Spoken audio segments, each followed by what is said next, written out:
تو یہ سلجوق کی نسل میں تھا تغرل بیگ۔ 446 میں آ کر شیعوں کی حکومت کو ختم کیا تغرل بیگ سلجوقی نے۔ سلجوق مسلمان ہوئے تھے محمود غزنوی کے دور میں، سلجوق ان کے بڑے کا نام تھا۔ تو ایک دفعہ محمود غزنوی نے سلجوق سے پوچھا اگر مجھے تیری مدد کی ضرورت ہو تو کتنے آدمی پیش کر سکتے ہو؟ تو اس نے ایک تیر دیا، کہا یہ ایک تیر ہے میرا،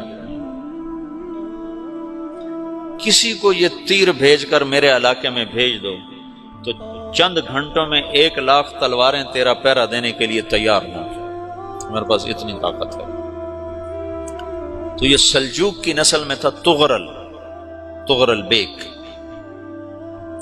اللہ تعالیٰ نے جب عرب زوال کا شکار ہو گئے اور ضعف کا شکار ہو گئے، جیسے بڑھاپے کا کوئی علاج نہیں، جب قوموں پہ زوال آتا ہے تو اس کا بھی کوئی علاج نہیں، پھر اور قوم کو جگہ ملتی ہے۔ جیسے بڑھاپا ایک فرد پہ آتا ہے، ایسے بڑھاپا قوم پہ آتا ہے۔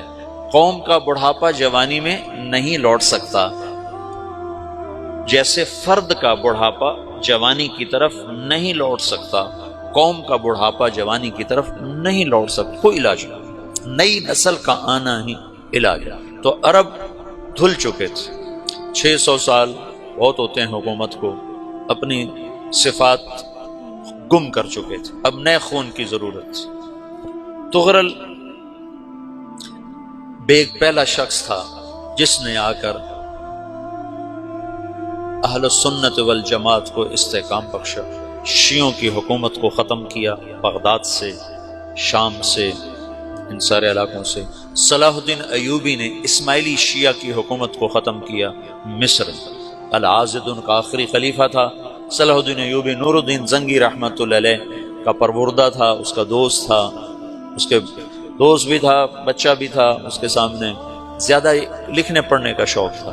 پھر اللہ تعالیٰ نے اس سے کام لیا اور اس کو مصر کا گورنر بنا کے بھیجا، مصر کی مدد کے لیے بھیجا۔ تو وہاں اس نے صلاح الدین ایوبی نے وہاں ختم کیا، تغرل بیگ نے یہاں ختم کیا۔ تو پھر سلجوق جو تھے نا یہ اقتدار میں آئے، ادھر ختم ہو گئی سلطنت بنو عباس کی، مصر ایک چھوٹی سی ترکوں کی سلطنت۔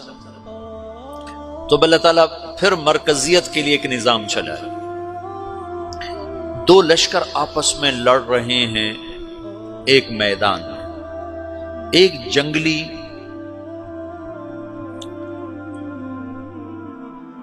بدوؤں کا قافلہ، جنگل کے لوگ اپنے قبیلے کو لے کر، ایک جنگلی قبیلہ اپنے سردار کے ساتھ نقل مکانی کر رہا ہے ایک جگہ سے دوسری جگہ۔ اللہ کا نظام کہ یہ لوگ چلتے چلتے چلتے اس وادی میں پہنچ گئے جہاں جنگ ہو رہی ہے، 2 لشکر آپس میں لڑ رہے ہیں۔ جب یہ وہاں پہنچتے ہیں تو ایک لشکر کے قدم اکھڑ رہے ہیں اور دوسرا غالب آ رہا ہے۔ ان کو نہیں پتا شکست کھانے والے کون ہیں اور فتح پانے والے کون ہیں، ان کو نہیں پتا۔ اس جنگلی قبیلے کے سردار کا نام بھی تغرل ہے، تغرل۔ تو یہ سردار کہتا ہے جو شکست کھا رہے ہیں ان کی مدد کرو، کچھ پتہ نہیں کون ہے، کہتا جو شکست کھا رہے ہیں ان کی مدد کرو۔ تو 400 وحشی جنگلیوں نے فاتح لشکر کے پیچھے حملہ کر دیا۔ وہ تو ایک کافی ہوتا تھا، 400 دوڑ جب تلواریں پڑیں تو چند لمحوں میں نقشہ بدل گیا، بھاگنے والے جم گئے اور جمنے والے بھاگ پڑے۔ جب جنگ ختم ہوئی تو شکست خوردہ لشکر کے بادشاہ نے ان کو بلایا، اسے پوچھتا ہے مجھے جانتے ہو میں کون ہوں؟ کہا نہیں۔ کہا تو تم نے میری مدد کیوں کی؟ کہا انسانی ہمدردی کی وجہ سے، تمہیں شکست ہو رہی تھی اس لیے تمہاری مدد کی۔ پھر اس نے اپنا تعارف کرایا، میں ہوں سلیمان سلجوقی، ترکی کا بادشاہ، مسلمانوں کا لشکر تھا اور تاتاریوں سے شکست کھا رہا تھا۔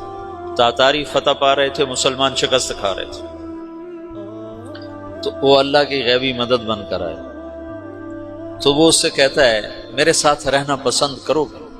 تم نے میرے اوپر احسان کیا ہے، میں اس کا بدلہ دینا چاہتا ہوں، میرے ساتھ رہنا پسند کرو گے؟ کہنے کا کر لوں گا۔ تو اس نے اس کو لے کر ترکی آیا، اور استنبول اس وقت روم کی حکومت میں تھا، اسے فتح کیا اس تغرل کے آگے چوتھے پانچویں پڑپوتے محمد فاتح نے۔ تو یہ استنبول ہے، یہ ترکی ہے، بیچ میں ایک چھوٹا سمندر ہے، یہاں ایک جاگیر ہے۔ تو سلطان سلیمان کہتا ہے یہ جاگیر تجھے وقف ہے، ادھر سے رومی مجھے تنگ کرتے ہیں حملے کر کر کے، تو میرا دفاع کرتے رہنا، یہ جاگیر تیری۔ اس جاگیر پہ اس نے اپنے قافلے کو آباد کر دیا، اپنے قبیلے کو، اور ایک چھوٹی سی حکومت بنا لی، جو ایک صوبہ سمجھو سلمان سلجوقی کا، وہ ایک چھوٹا سا صوبہ ہے۔ وہاں جب یہ رہ پڑا تو پھر یہ ایک شیخ کے بیعت ہوتا ہے، وہاں شیخ طریقہ ہے، ان کے یہ بیعت ہونے جاتا ہے، وہ اس کو رات اپنے پاس ٹھہراتا ہے، تو ایک کمرے میں ان کا خادم ٹھہراتا ہے۔ یہ جب کمرے میں جاتا ہے تو سامنے دیوار میں طاقچے پر قرآن پڑا ہوا ہے، تو یہ تغرل بیگ کہتا ہے یہ کیا ہے، یہ کیا ہے؟ تو وہ خادم کہتا ہے یہ کتاب اللہ ہے، قرآن ہے۔ اچھا، وہ اس کو وہاں چھوڑ کے باہر چلا جاتا ہے۔ وہ دیہاتی آدمی، جنگل کا رہنے والا، پہلی دفعہ زندگی میں قرآن دیکھا، وہ کہتا ہے یہ قرآن ہے، اللہ کی کتاب ہے، میں اللہ کی کتاب کے سامنے سو جاؤں، کتنی بے ادبی ہے۔ تو اس نے ایسے قرآن اٹھایا اور سر پہ رکھ لیا اور کھڑا ہو گیا، ساری رات قرآن سر پہ رکھ کے کھڑا رہا۔ رات کے پچھلے پہر اس کو خواب آیا، کھڑے کھڑے اس نے دیکھا کہ اس کی پشت سے ایک چاند نکلا اور شیخ کی بیٹی کے سینے میں جا کے اتر گیا، پھر اس لڑکی کے سینے سے ایک درخت نکلا جو پھیلتے پھیلتے پھیلتے 3 بر اعظم پہ چھا گیا، افریقہ پر، یورپ پر، ایشیا پر۔ پھر اس کی آنکھ کھل گئی، وہ کھڑا ہوا ہے، تو اس نے صبح یہ خواب اپنے شیخ کو سنایا، تو انہوں نے اپنی بیٹی اس کے نکاح میں دی تھی۔ اس بیٹی سے ایک بچہ پیدا ہوا، تغرل بیگ نے اس کا نام رکھا عثمان، عثمانی ترک نام سنو، جو میں نے کل بتایا تھا کہ 1924 میں وہ خلافت ختم ہوئی۔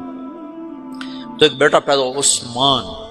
عثمان نے پھر ایک نئی اسلامی حکومت کی بنیاد رکھی جو 1924 تک چلتی رہی، کوئی 800 سال یہ حکومت چلی۔